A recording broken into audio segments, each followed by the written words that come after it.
Firstly, I just wanted to thank everyone on behalf of Anthony and Michelle for coming and sharing their special day. Fantastic to have everybody here, and me personally, I'd like to thank all Michelle's family and the Spanish Connection for making us feel so welcome.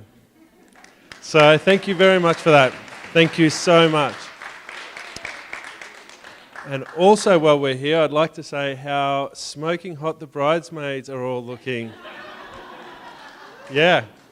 Okay,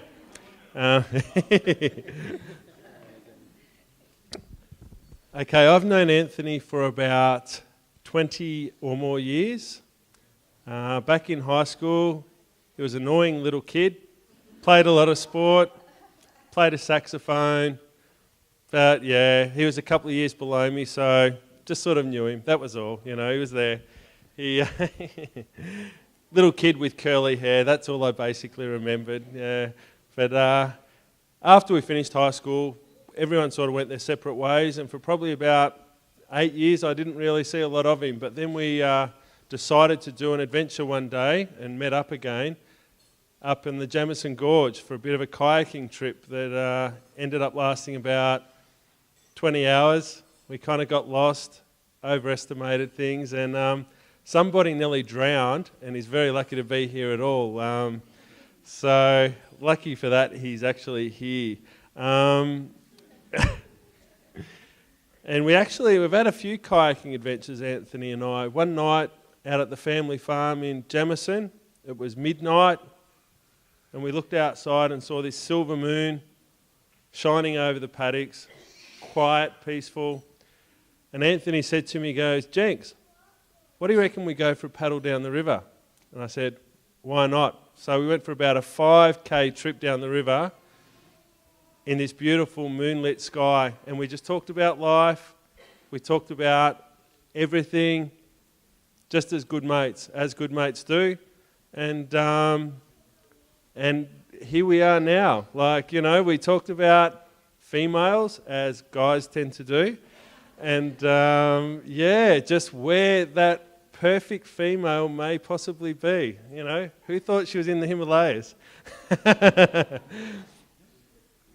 Anyway, also at Jamison, Michelle's been to Jamison. Actually, the first time I met Michelle was at Jamison, out at the family farm, which is just a beautiful place in Australia, which, if ever you get the chance, I highly recommend you visit.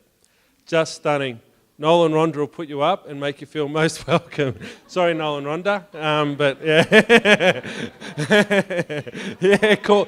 Ring ahead, of course. Yeah, book a bed. So out at Jamison, there's basically a cricket pitch that the Jensen boys have spent many a year honing their skills of cricket, which I don't know is quite so popular in South America or Central America. Cricket? No. Baseball? Yes. Different, yeah, okay. And also Anthony and I have spent many an hour on a fishing trip up. We've got a couple of lakes around where we live, and I've got a little tin boat. We go out, but Anthony always seems to have the deft touch. I can have the same lure, same bait. Anthony catches 20 fish, I catch 0 fish. So he's the master fisherman. So that's another thing that Anthony has up his sleeve. Yeah, a few birds nest with the fishing line, but yeah. But Anthony's always been a really deep, thoughtful, thinking guy, very expressive and very passionate. And we've spent many an hour just pondering the meaning of life, the meaning of existence, just being good mates, hanging out. We don't get to spend as much time together as we'd like to. Me working shift work as a paramedico. But that's life. So people grow up and things change. But Anthony said to me last year, 12 months ago, he said, "Jenks, don't know what's going on. Don't know what's going on with my life. Don't know where I'm going. Don't know what I'm doing. I've booked 6 weeks in Nepal." He said, "I'm going to Nepal." I went, "Wow, by yourself? Really?" He's like, "Yeah, I'm going to Nepal." And I said to him, "Buddy, I feel like something in your life is really going to change for the best in Nepal.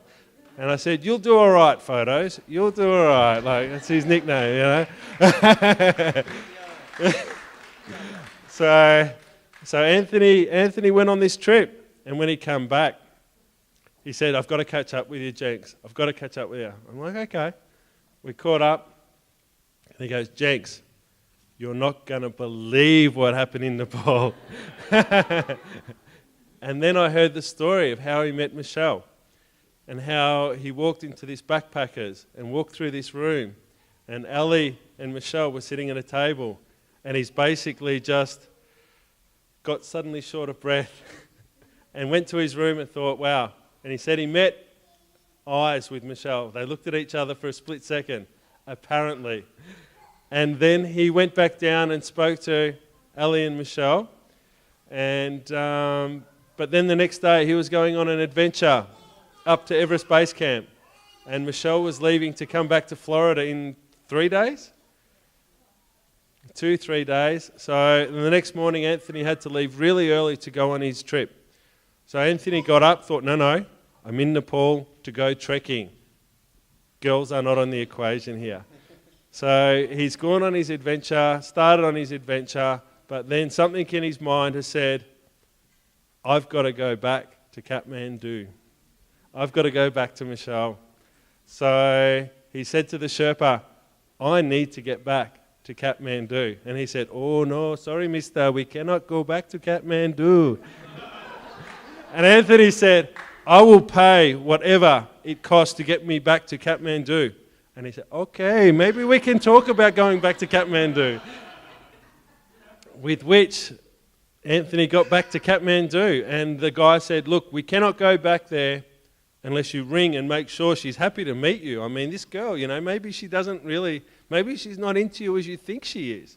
So maybe not. So anyway, Anthony rang ahead and organised, and Michelle, he said, what time did you get to Kathmandu? 11 at night, and Michelle was waiting for him when he walked in the door. So, and then Anthony said, forget trekking in Nepal, let's go to Florida. And the rest, as they say, is history.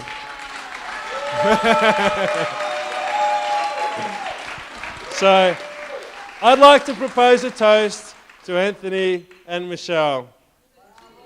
Cheers to Anthony and Michelle. Cheers.